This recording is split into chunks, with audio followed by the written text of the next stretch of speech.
Peut-on perdre son salut? Première question, qu'est-ce qui donne le salut? Jésus. À la croix, Jésus efface tout notre passé. Il nous rend jeunesse comme un petit enfant. Et il le fait pour tous, pour chacun. Et n'importe qui, avec un passé, mais n'importe lequel, redevient un petit enfant jeunesse, vierge au commencement. Et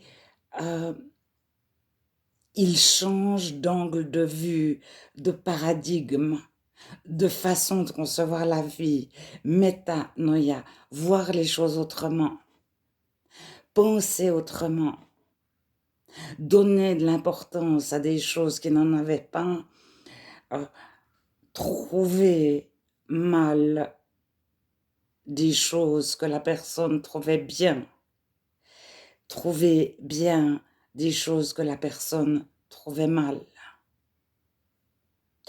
Et ça, c'est instantané.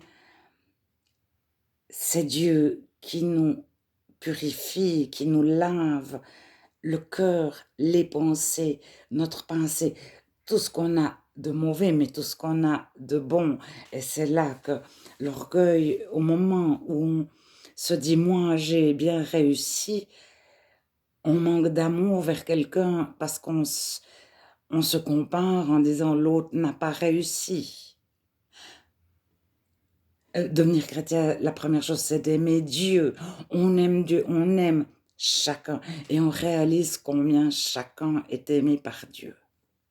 Et on casse, met des barrières, tous nos préjugés, toute notre savoir-vivre à quelque part. Notre éducation. Alors, Jésus nous sauve parfaitement n'importe qui.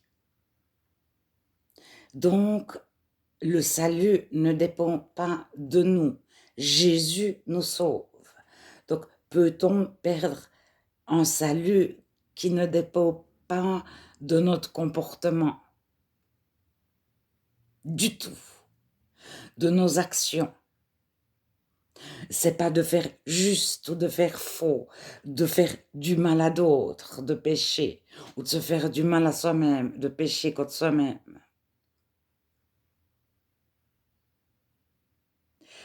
Alors,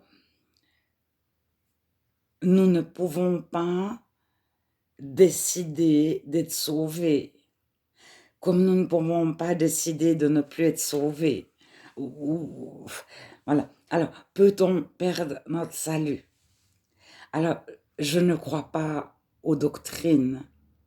C'est-à-dire, je ne crois pas que la Bible est un livre de doctrine. Que je crois que le chrétien, une fois qu'il est redevenu comme un petit enfant, il a perdu ses raisonnements, sa philosophie, c'est-à-dire sa science, sa connaissance.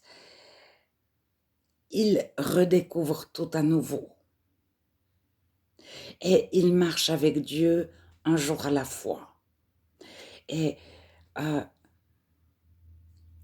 il trouve dans la Bible la parole que Dieu lui adresse personnellement. On vit tout ça, on peut lire 3 psaumes à la suite. Et il y a le verset qui va, comme être mis en évidence, il est fait pour nous. Dieu nous parle et on garde ce verset, il s'enracine en nous, on le retient par cœur à vie. On l'a reçu. Voilà. Alors après, on écoute quelqu'un parler, il dit un verset et on l'écoute peut-être 1 heure, mais sur l'heure qu'il a parlé, il y a le verset qui nous était comme adressé à nous-mêmes. Et on s'appuie sur cette parole que nous avons reçue personnellement. Alors parfois, c'est pas écrit noir sur blanc dans la Bible. Change de voiture. Certains chrétiens ont reçu des choses, change de voiture. C'est une parole de Dieu. Ils sont convaincus que Dieu leur a dit change de voiture. Mais vous me trouvez le chapitre où c'est écrit de la Bible. Alors, en général, quand c'est écrit de la Bible, tout le monde va dire oui, c'est écrit de la Bible. Quand c'est pas écrit de la Bible, on va dire il faut éprouver longtemps, longtemps. Mais même quand c'est écrit de la Bible, il faut éprouver parce que des fois, il y a écrit part, des fois il y a écrit reste, des fois il y a écrit fais ceci, puis des fois il y a écrit le contraire. Donc, si on est mathématicien, non chrétien, puis qu'on recherche de la Bible, on peut trouver pour et contre, et pour perdre le salut aussi. Et je pense que Dieu nous donne l'assurance du salut. Nous-mêmes, on doute. Alors des fois, on doute au début de notre conversion, puis Dieu nous donne l'assurance du salut. On en est convaincu. Notre foi augmente. Et certains ont une foi énorme. Donc, foi, ça signifie confiance, confiance en Dieu, pistis en grec. Et au bout de quelques années de conversion, ils ont moins confiance. Et je crois que le chrétien qui est conduit par Dieu peut tomber par hasard dans la Bible sur des chapitres comme Hébreux 6, Hébreux 10. Et Hébreux 6, c'est celui qui a goûté une fois et qui s'éloigne ne peut jamais revenir. Et Hébreux 10, c'est celui qui reniait Moïse était châtié, mais celui qui renie la nouvelle alliance, le sang de l'alliance, la croix, qui renie Jésus crucifié, ressuscité, de quel pire châtiment. Et c'est vraiment...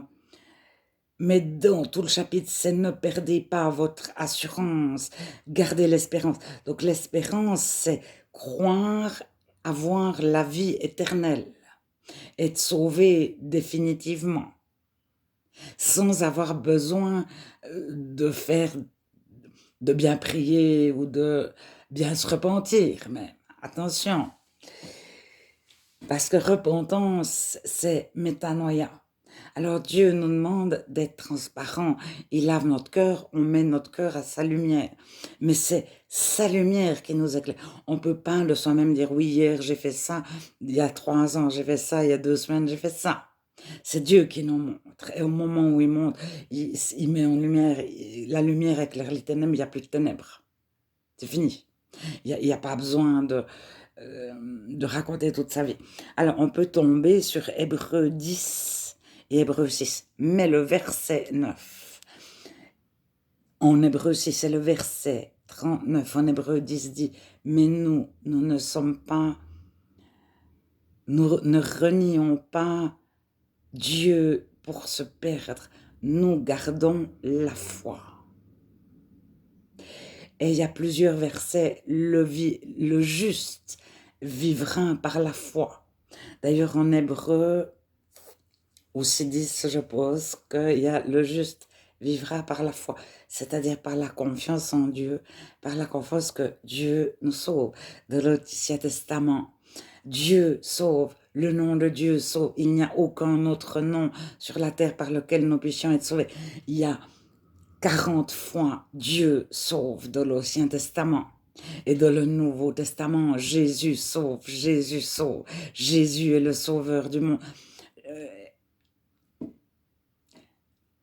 Alors, Jésus en lui-même, le nom de Jésus, ça veut dire Dieu sauve. Donc, Dieu souhaite que tous les hommes soient sauvés. C'est en Timothée 3, le début du chapitre. Je ne sais plus maintenant. Mais en 1 Timothée 1,19, Paul dira, certains ont perdu la foi, une bonne conscience, et ils ont fait naufrage par rapport à la foi. Et plusieurs ont petit à petit cessé de croire en la Bible. Ont petit à petit cessé de croire qu'un Dieu existe. On cessait de croire petit à petit que Jésus a réellement existé tel que décrit de la Bible. Et Jésus, Dieu, Jésus ressuscité, Jésus vivant aujourd'hui, Jésus le chemin, Jésus, pourquoi la croix, Jésus victime propitiatoire, c'est-à-dire qui expie, qui nous donne l'absolution la plus totale, qui oublie, qui efface, qui nous rend plus blancs que neige. Il ne se souvient plus du mal que nous avons pu dire, faire, penser. Il efface. Il éloigne de nous nos transgressions aussi loin que l'Orient est éloigné de l'Occident. Il met nos péchés au fond de la mer. Ça, c'est de l'Ancien Testament. Mais c'est l'accomplissement de la croix. Tout est accompli. Alors, je crois que Dieu peut nous faire tomber sur le verset qui nous fait trembler. Attention, tu vas perdre ton salut. Mais il nous le dit à nous, pour qu'on ait peur, un tout petit peu. Mais il nous le dit à nous dans notre cœur, c'est pas pour qu'on en fasse une doctrine ou qu'on le dise à d'autres. Mais parfois, celui qui est appelé à prêcher devant plusieurs, à parler devant plusieurs, parce que prêcher, c'est uniquement devant les non-chrétiens. Prêcher, ça veut dire annoncer l'évangile aux non-chrétiens. Celui qui parle à plusieurs, il est conduit par le Saint-Esprit parce que Dieu sait qui va l'entendre. Et il est conduit par le Saint-Esprit à faire un petit peu peur ou alors à rassurer, à augmenter la foi et à dire Dieu te sauve. Toi, même avec un tout petit peu de foi, comme un grain de moutarde, c'était le plus petit grain, un grain de sénévé, tu as celui qui sauve. C'est une assurance totale. C'est comme un pont en béton armé qui a des piliers solides, et puis toi-même si tu es un peu tremblant, si tu as fait quelques erreurs, tu marches sur le pont, mais le pont ne va jamais se casser. Ça, je reprends I Will Be Honest. Comment s'appelle ce cher pasteur qui n'est pas Paul Washer ni Timothée, Tim, je ne sais plus son nom de famille, mais il y en a un qui parlait beaucoup avant sur I Will Be Honest. Et il dit que le pont est solide, c'est Jésus. Et puis nous, avec notre petite foi chancelante, c'est pas nous sommes juste forts, et puis que le pont est un vieux pont avec des en bois pourri où il manque quelques planches. Alors, il faut croire que nous-mêmes, on est incapable de se sauver, mais même en étant... mais le premier commandement, aime ton Dieu de tout ton cœur, de toutes tes forces, de toutes tes pensées, de la naissance à la mort. Moi, j'aimerais rencontrer celui qui est né, qui a vécu 50 ans, 70 ans, 80 ans,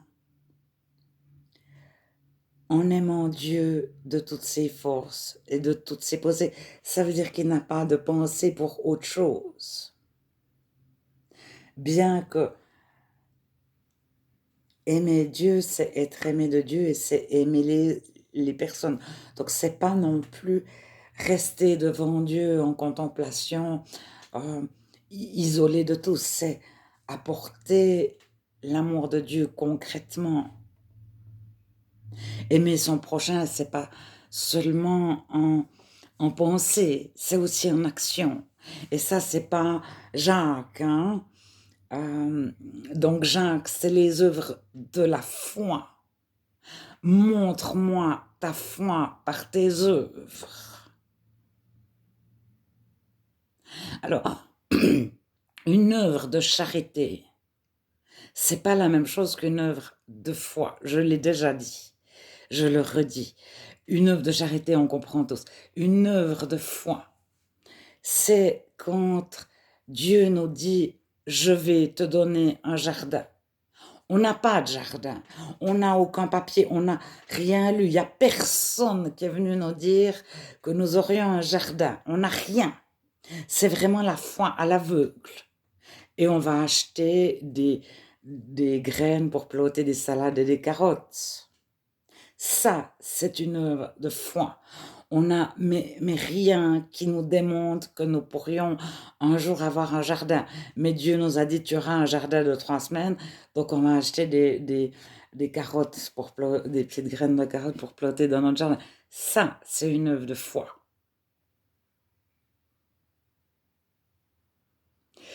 Il faut lire Hébreux 11. Personne ne fait la charité. C'est par la foi qu'Abraham est allé dans un autre pays. C'est par la foi, c'est par la foi, c'est par la foi. Alors ça n'a rien à voir avec les œuvres de charité. Ceci dit, ça c'est pour le chrétien. Maintenant, celui qui étudie la Bible, il recherche de la Bible tout ce qui est écrit sur tel sujet. Par exemple, tout ce qui est écrit sur les enfants. C'est vite fait, hein. Tout ce qui est écrit sur les femmes. Il y a quand même passablement. Tout ce qui est écrit sur les malades. Alors il va chercher tout ce qui est écrit sur le salut. Et moi je pose que c'est une fausse démarche parce qu'il a des